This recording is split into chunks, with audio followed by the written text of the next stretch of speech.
Les préparatifs vont bon train au Cap-Haïtien à quelques jours de l'organisation du Carnaval national.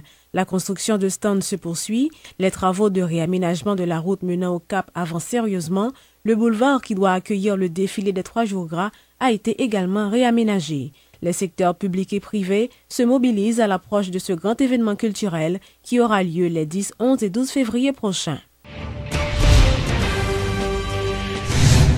Le parquet de Port-au-Prince part en guerre contre les pharmacies qui vendent des médicaments avariés et expirés. C'est ce qu'a annoncé le commissaire du gouvernement, Maître Lucman Delille. Monsieur Delille a fait remarquer que la justice entend sévir contre les pharmacies qui seraient impliquées dans de telles pratiques. Donc c'est des bails qui mettent la vie en danger, mon cap vend médicaments expirés et capable de tuer moun. Donc nous pas voir ça, nous apprendre ça tout. Nous avons demandé et juge de paix, nous voulons des pharmacies pour aller faire perquisition, pour aller garder ça avec des experts qui travaillent dans la question de santé, pour nous connaître qu'en est-il de ça, parce que nous ne pouvons pas voir ça. Donc, nous déjà avons trop de problèmes déjà, et puis cap mettre la population civile en danger. Donc la loi sévit avec mon à l'extrême rigueur contre tout le monde et professionnel qui travaille à la pharmacie, que ce soit médecin ou pharmacien ou autre. Et cap fait bagay ça. Parce que imagine que un médicament est expiré et puis ou al vendre sur marché puis moun ça et fin pour médicament ça mourir. Donc c'est grave. Donc on peut pas dire qu'on pas connaît. On moun qui vend médicament expiré, c'est des moun qui fait la dessin qu'on le connaît. Donc ça veut dire que c'est pour bail que n'a pas avec lui, c'est pour un hasard lié. On peut pas dire que on pas continuer médicament expiré avant même on vendre on pharmacie on moun qui travaille dans la pharmacie ou bien moun qui est responsable pharmacie pharmacien. Donc ça veut dire que avant l'état le médicament donc il garde date d'expiration donc il connaît. Donc c'est pas des innocents. Le dossier de l'ancien président Jean-Bertrand Aristide est effectivement transféré au cabinet d'instruction. C'est ce qu'a révélé le doyen du tribunal civil de Port-au-Prince, Jean-Michel Raymond. Le doyen, qui n'a pas voulu donner trop de détails, s'est contenté tout simplement de confirmer qu'un juge est déjà en charge de ce dossier, sans toutefois révéler le nom de ce magistrat. Parmi tout dossier, des canards recevoir déjà dossier ancien président Jean-Bertrand Aristide, greffe la recevoir. Yo pote le bon moyen. Jean la loi ferme obligation le décret du 22 juin 1995 dans l'article 97 là pour me distribuer, très longtemps.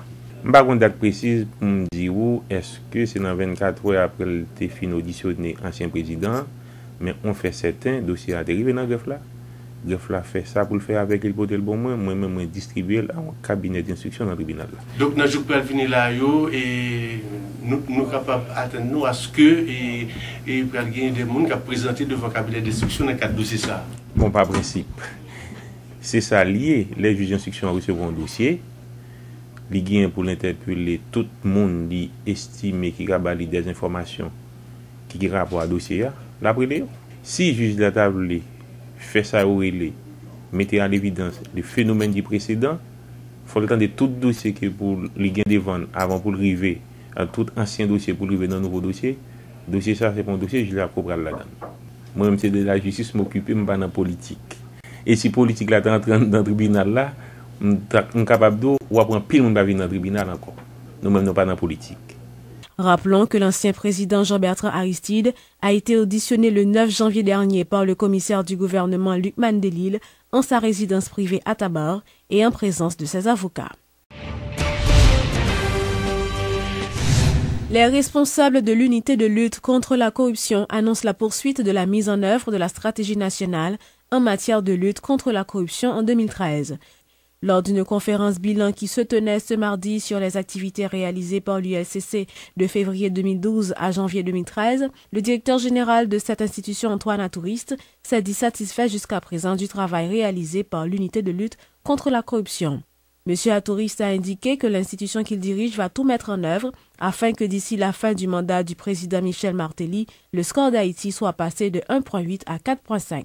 Tout le monde qui a ordonné, qui a contrôlé, géré l'argent de l'État, bien pour dire exactement bien meubles et immeubles que vous gagnez, la compte, etc.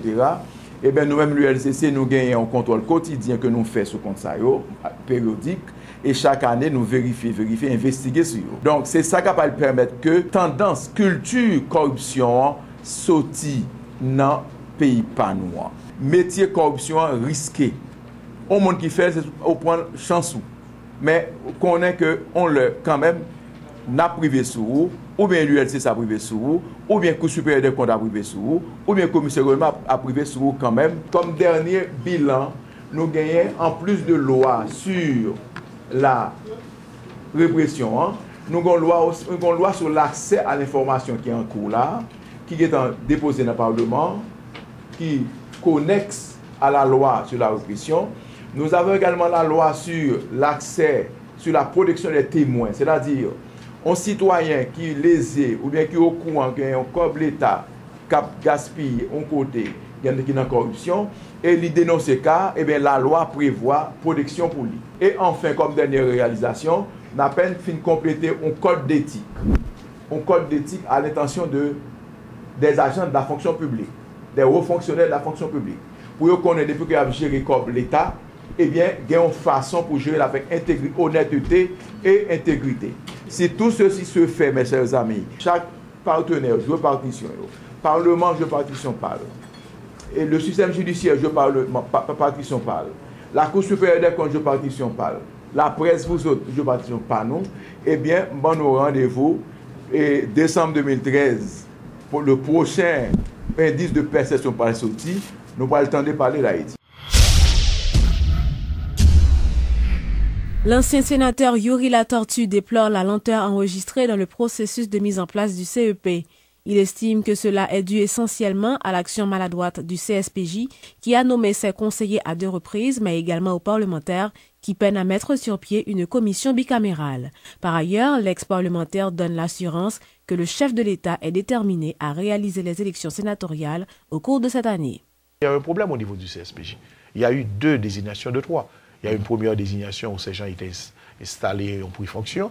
Il y a une autre désignation où ces 3 membres également n'ont pas encore, ne pouvaient pas prendre fonction puisqu'il y a déjà 3 en fonction. Donc, on s'est dit comment trouver une sortie honorable pour ces 3 membres et pouvoir maintenant procéder à l'installation de ces nouveaux membres. Mais ceci ne pouvait se faire que par le dialogue. Légalement, il est impossible maintenant de procéder à la révocation, à la révocation des membres de conseil électoral permanent. L'exécutif ne peut pas. Donc, ce qu'on peut faire, c'est de trouver, comme on l'avait commencé avec la mise sur pied de l'accord, de continuer par le dialogue à trouver cette sortie honorable. Et il a été confié au pouvoir judiciaire avec Religion pour la paix, maintenant de pouvoir rencontrer les trois membres du conseil électoral permanent désignés antérieurement par le CSPJ. Écoutez, si ceci n'a pas marché, je crois que les 3 pouvoirs doivent se réunir et pour aller beaucoup plus vite et trouver, puisque les 3 pouvoirs avaient délégué, et je veux dire, cette fonction à Religion pour la paix, les 3 membres peut-être ont refusé de se réunir dû à certaines autres choses antérieures. Je crois qu'on doit se réunir et le plus possible trouver cette façon harmonieuse de mettre sur pied et de procéder à l'installation de ces nouveaux membres. La commission bicamérale, c'est la réunion des députés et des sénateurs à travers une commission. Et la formule qui est constitutionnelle, qui est proposée, c'est la formule de 9-6, où dans une commission de décharge en général, il y a 9 députés et 6 sénateurs. Donc ça fait environ 15. De toute façon, les députés vont être beaucoup plus dû à leur nombre, et je crois que les sénateurs vont être représentés, et du fait que, écoutez, ce corps, normalement, même s'il y a 30 sénateurs, mais écoutez, rien ne peut se faire sans le Sénat, ou rien ne peut se faire sans la Chambre des députés. Donc il faut regarder cette formule pour pouvoir mettre sur pied la formule de la commission bicamérale. 300 familles qui vivaient dans le camp de Delma 60 ont été relocalisées, une initiative de la Croix-Rouge haïtienne. Elles ont chacune reçu une indemnité de 21 300 gourdes destinée à leur permettre de trouver un logement décent. Ici à Delma 60, la Croix-Rouge haïtienne commence à déplacer plusieurs centaines de familles qui étaient hébergées dans cette tente depuis 3 ans. Ces sinistrés qui vivaient dans des conditions infrahumaines ont reçu un montant de 21 300 gourdes pour quitter les lieux. Par contre, il y a des gens qui passent où nous là.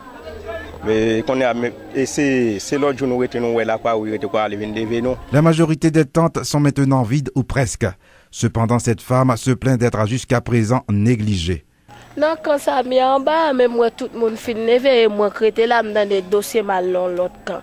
Et c'est seulement même qu'il a 3 petits monde. Matin on parle à quoi où je me donne des autres dossiers n'a aller dans l'autre dossier. Là mais quand on fait dossier n'a fait aller dans l'autre dossier. Vivre pendant 3 ans sous des bâches en plastique dans une extrême misère n'est pas chose facile, nous explique cet homme, père de 3 enfants, qui vient de quitter le camp de Delma 60. On le consomme qu'on est allé où les mal font un travail. Ben c'est les boss maçons mal font un jour travail parfois comme ça. Même qu'on râle n'importe 3 mois mal travail. Bon presque râle un an tout mal. Qui parfois et l'ensemble mon Nazar parfois il conduit bon nous cadien del moteur en l'air qu'on ba ti farine maï. Déplacer les sinistrés du camp de Delma 60, c'est bien précis des habitants de cette zone, mais ils se demandent qu'adviendra-t-il de ceux de Delma 56 qui sont en plus grand nombre.